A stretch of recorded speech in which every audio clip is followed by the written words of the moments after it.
So Naughty Dog responded to the new leaks regarding The Last of Us Part 1. For those who aren't in the loop, a leaker came out, showed some screenshots, some gameplay, and pretty much said that there are no significant gameplay improvements. Nothing has really been changed on that front when it comes to Part 1. And this created a lot of conversation, a lot of people feeling pretty annoyed, pretty unhappy because they were expecting some significant changes, especially for a game that's, charging $70 and whatnot. And so Naughty Dog released a new video. It's a 10-minute video, The Last of Us Part 1 rebuilt for PS5, features and gameplay trailer. And it really seems like this was a direct response to the leaks and to kind of all the discourse. It really seems like Naughty Dog was not ready to drop this quite yet, but they felt like they had to. And so I figured we could kind of watch this together and react to it, and I could just kind of give my thoughts on it. So yeah, let's dive into it. Be sure to leave the video like, by the way, if you enjoy these reaction videos.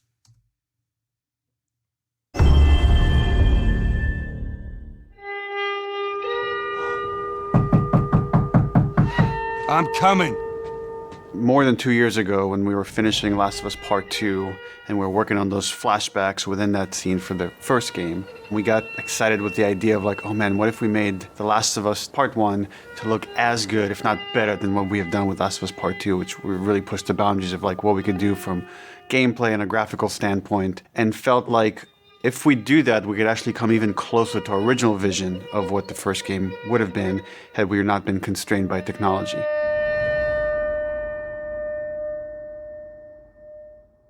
The original creative vision of The Last of Us, I think in a lot of ways was larger than what the PlayStation 3 was capable of. The tech of the PS5, it's like an open box of tools and goodies that we can play from and draw from. The 4K, HDR, improved haptics, 60 frames, help us to reimagine The Last of Us. It gave us opportunities to rebuild our characters at the highest fidelity. Not only are the characters more detailed, I mean down to the irises and the pupil depth. You fall into the eyes of the characters. Aside from that, the facial animation is just way more believable. Like all the nuances, all the little subtle reactions, glances, glares, right? Like you get all of it almost closer to sort of the original performances. So no matter what, you stick to me like glue. Like glue. Like glue. Got it. Good. We are able now to not only just have the highest fidelity characters in the cutscene, but also in gameplay. It's the same character, so now we can do these seamless transitions in and out. Every part of the game has benefited from seamless transitions and emotional scripting. Pretty good, huh? Our stories happen in gameplay, on a stick. She knew my mom. All this stuff is designed to keep you constantly in this world. Riley, come here. Now you got this, go. Okay, so I'm going to pause there. And first, I want to say that, it makes sense that the first thing they're going to kind of show off here is the visual aspect. I feel like this is really the main thing they're pushing with this game, which is understandable because I will say that, like, seeing this video, seeing these comparisons, yeah, it looks great. And that's something I feel like we definitely have to highlight here because the conversation around this game, frankly, is mostly toxic, unfortunately. And people kind of, take extreme stances. But I feel like objectively speaking, there's no denying that the game looks amazing. And that's something that I feel like gets lost on some people when we talk about this. I think The Last of Us 1 is one of the best games ever made. It's one of my favorite games ever. And it is actually really cool to see them kind of bring it up to a visual fidelity and a level that we've just never seen before. And so I just feel like it's worth kind of mentioning that here. And I also want to say, and I think this is important as well, that it's pretty clear that, yes, a lot of development time, effort, and work went into this. It's not like it just happened overnight. I don't think anybody is taking that away from Naughty Dog or from the development team. And so I just feel like it's worth mentioning that, but let's keep watching.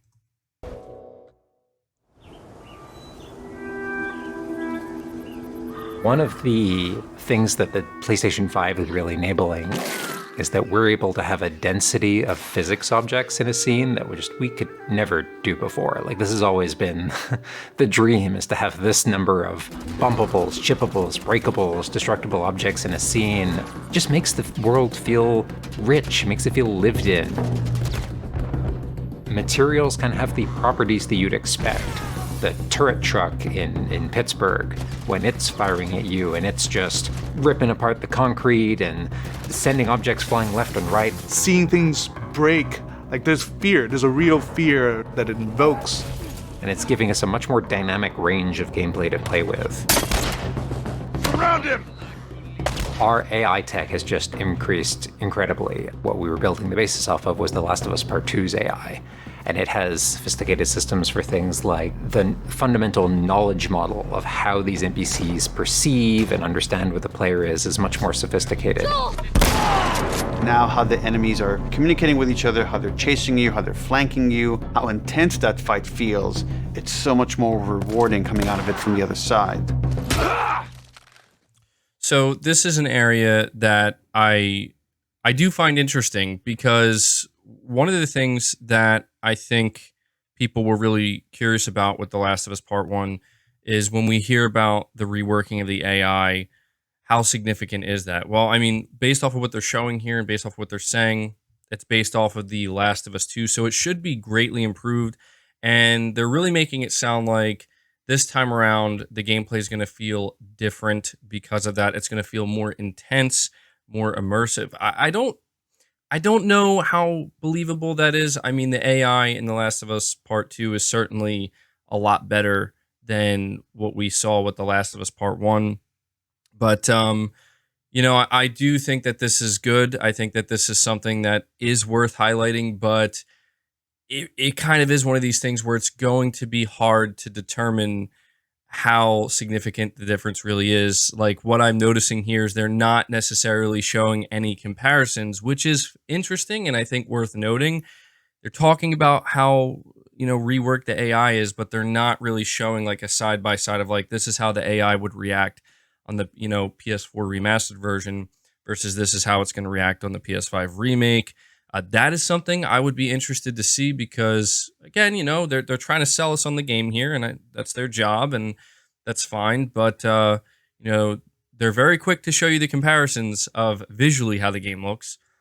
I'm just interested, how would the comparisons hold up between seeing how the AI works? So yeah, I mean, still, I think it's a cool thing that they're highlighting this, but let's keep on watching this. Get out! One of the other big AI improvements is the buddies. The buddies technology that we developed for The Last of Us Part 2 has this very sophisticated understanding of like, okay, this is where the enemies can see their exposure. We not only have exposure, we have future exposure. So buddies can know, okay, that enemy is walking forward and they're about to round this corner. So in 3 seconds, that corner is going to be exposed. So I'd better move now to avoid this enemy seeing me. This really lets the buddies make very complex decisions and maintain that feeling of stealth much more believably. Another big enhancement to the gameplay is that we have this technology called motion matching. Motion matching is this technology that's basically using logic that tries to match the desired movement to a bucket of hundreds of animations. A mocapped actor has gone in and run this whole gauntlet of movements to get a really full set of all the different ways a person can move. And then it's basically every frame trying to find the best matching animation that fits the path of where the character is going to go. And this motion model just gives this really seamless sense of transition. The player's movement is just a lot cleaner. It's this really smooth, organic movement through the space. First, we just had to build that core experience. And then beyond that, we wanted to add several features. So I just want to say, with the improvement of the companion AI, that's something that I think could definitely be beneficial. Again, I'm not sure like how big of a difference maker it is. I do remember when playing The Last of Us, how there were just times where the AI would seemingly be, you know, your companions, they'd be like running around and the enemies just like wouldn't see them or whatever. And it was a little bit of an immersion breaker. So if that's something that they kind of fixed up and changed, then I think that could help, but again, that's like one of the more subtle changes. You know what I mean? That I don't know how big of a deal that is to most people. Are talking about the improvements they made to the movement. This is something that could be a big deal, and this is where it is difficult to determine because it's one of those things where you kind of have to play the game yourself to feel it. And if the improvements that they made to the movement are that significant, that could definitely change how the game plays and feels in a significant way. Based off of what I'm seeing, it doesn't look that much different, but again, maybe it's all in the subtlety, and maybe it's just very hard to convey through video, but yeah. That fans have been asking for. For example, we now have a permadeath mode. Along that, we've added a brand new speedrun mode, so players can time themselves. There's a whole community of gamers that just want to see how fast they can play through this game. Beyond that, we added a bunch more of unlockables. So there's all these different outfits for Ellie and Joel that people can unlock. A model viewer mode, so people can really appreciate the details. We added award-winning accessibility features. Every single accessibility option that we offer, that's a barrier removed for someone. As she surveys the apartment, her eyes wander to Joel. She steps past the couch. He wears the wristwatch Sarah gifted him, which now has a cracked face. To my knowledge, this is the first PlayStation game that has audio description built into the game, built into the cinematics. Now it's nighttime. Joel stirs in his sleep. And that's really the way we've tried to push the frontier of accessibility on this game. So I will say real quick that this is one of the aspects where I think universally everybody can agree this is a great thing that Naughty Dog's doing. They're really flexing their accessibility options, and they do offer award-winning accessibility options, and they're really kind of at the forefront of this. A lot of PlayStation studios have been doing a good job here, and I have seen some people say how to them that alone makes the game worth $70, and that's where again you kind of get into the whole. It's different for each person. It's all subjective territory. And I could totally understand how if you are a fan of The Last of Us and maybe, you need or want some of these accessibility options, this could seem very appealing to you. So from that perspective, I give Naughty Dog a lot of credit. And I think that it's great that they're doing that type of work. And I just feel like it is worth highlighting here. So much of the identity of The Last of Us is the world. We revamped completely the art direction. Everything from these expansive vistas that not only are they beautiful, but you feel the environments. You feel the environments in a much more visceral way. The rooftops overlooking the Capitol building, for example, like just the breath of fresh air when you go up there and you feel that sort of release in tension. And then to juxtapose that down in the tunnels in Wilds, and you get that dank, flooded tunnel feel, that humidity, you can actually feel it. All these environments are just completely reimagined. Now we got our engine on the PS5, those haptics, the 3D audio, the fast loading. It really creates a much more immersive, and because of that, much more emotional experience. One of the things I absolutely love with the 3D audio in The Last of Us Part 1 is being able to hear an enemy before they sneak up on you. And trying to do a stalker fight with the 3D audio is just so much fun. You're hearing them skitter around in a different room, and you're hearing them trying to get up behind you.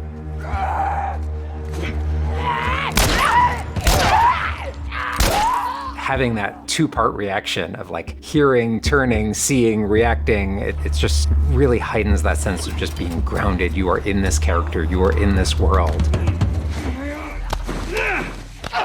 Now, with the PlayStation 5, the amount of control that developers have over the DualSense, it's really, really cool. All the guns in the game have a variable amount of resistance on the triggers when you aim them. The way it works with the bow is that at the very beginning, when they're starting to draw the bow, there's a little bit of resistance. And then as the bow gets tauter and tauter, the amount of resistance is increasing. And then when you release the bow, you're also getting that resistance going out of the trigger. When you are aiming and firing the shotgun, you're going to get a haptic vibration on the shot. And then what I think is one of the ways that the DualSense really advances things is you're going to get a haptic vibration on the pump of the shotgun. And what's much more sophisticated about that on the DualSense is that in effect has a little like speaker in it. And it's playing an audio file that comes through in the vibrations. And those two beats is what you're going to feel on the controller. This looks like a good spot.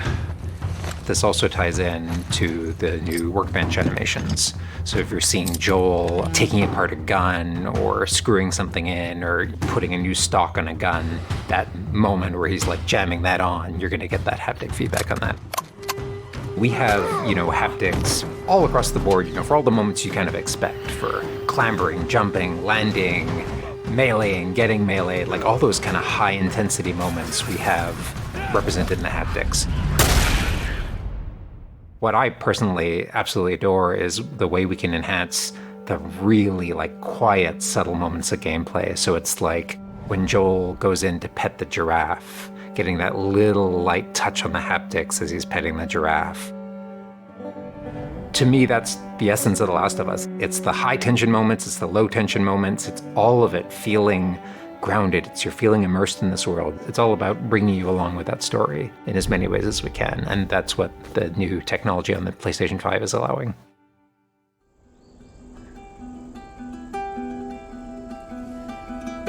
Was that everything you hoped for?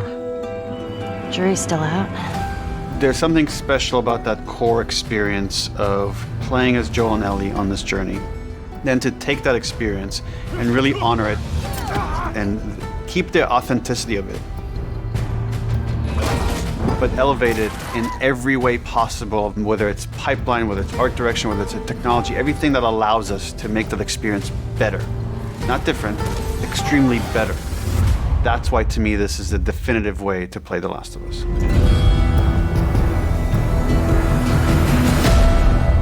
So there we go. That is what Naughty Dog had to release in response, clearly, to the leaks that came out. And you can tell that the reason why they felt like they had to put this out now and they had to respond was because it did confirm a big portion of the leak.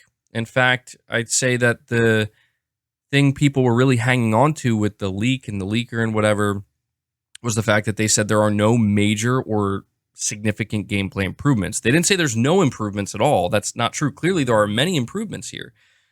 And I think that it really does come down to an individual's feeling, and it's ultimately subjective. Like, do you feel that everything that Naughty Dog just showed you in this video warrants a $70 price tag? I don't think that anybody can objectively say that that's a yes or no, because it doesn't. It's not. Like, there are going to be people literally who say, yeah, this is worth $70. They're going to pay the $70 and they're going to enjoy the game. Just like there are going to be people who say, no, this isn't worth $70 and I'm going to save my money. I'm going to wait for a sale. So ultimately that conversation is subjective. And I think that the conversation around this game in general has become very toxic. It's gotten to a point where a lot of people have been expressing to me that because I'm not saying something positive, because I may have a criticism or two, because I may have a concern or two, and I'm expressing that on my channel or on Twitter or wherever else, people have this mentality where like, if you don't have anything good to say, then just shut up, don't say anything. And I'm not about that. I feel like that's not fair to me as somebody who is a fan of The Last of Us, and I'm not saying that it's okay to be rude to devs or to be obnoxious about your opinions. And that goes for both sides. I just think that this is a matter of, there are going to be people who are okay with this and there are going to be people who are not okay with this. And I think it's fine for both sides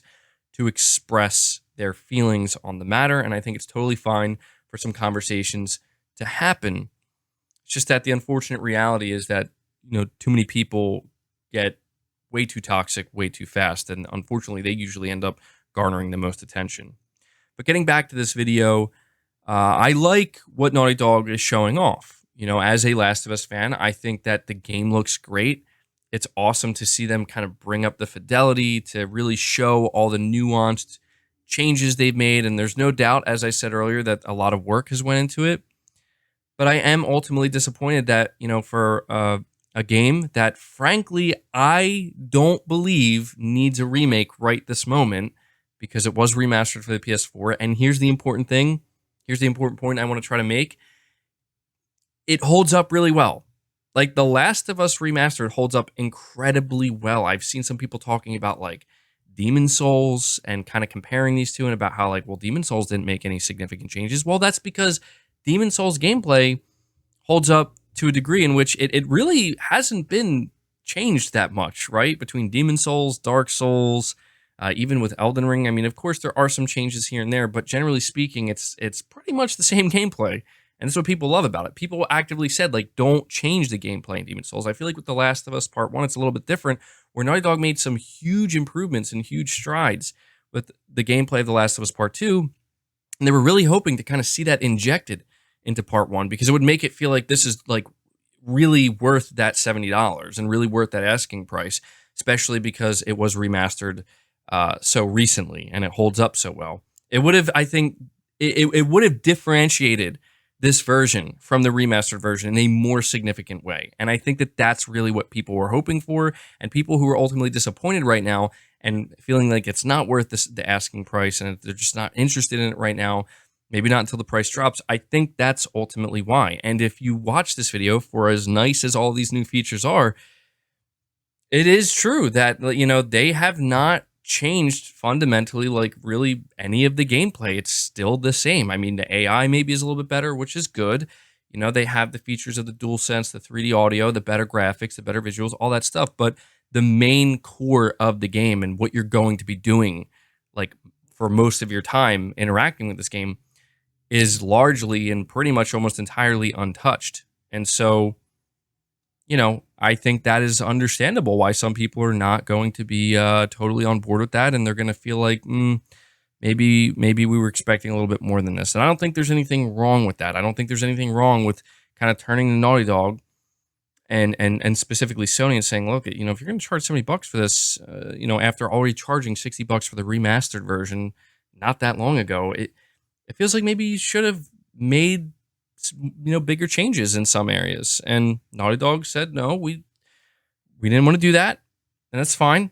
And so I guess at this point, I'm just going to ask you guys, what do you think about this? You know, like, for those of you who were, like, against this game, right? And you're like, I'm just not, no, like, this just isn't going to work for me.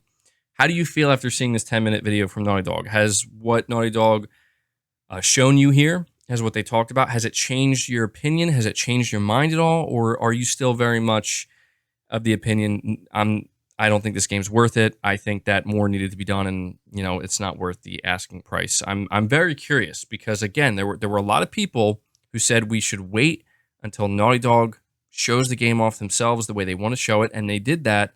And so I'm just curious to know, you know, if that has changed any opinions at all. So that's going to do it for this video, guys. It did turn out a little bit lengthy, but I thought it would, you know, it was appropriate considering what we've been talking about the past couple days. So leave your thoughts down below. Leave the video a like if you enjoyed it and you enjoy the reactionary content. Subscribe if you're new. Hit the bell notification icon and feel free to share the video out on top of all that. But until next time, guys, take care.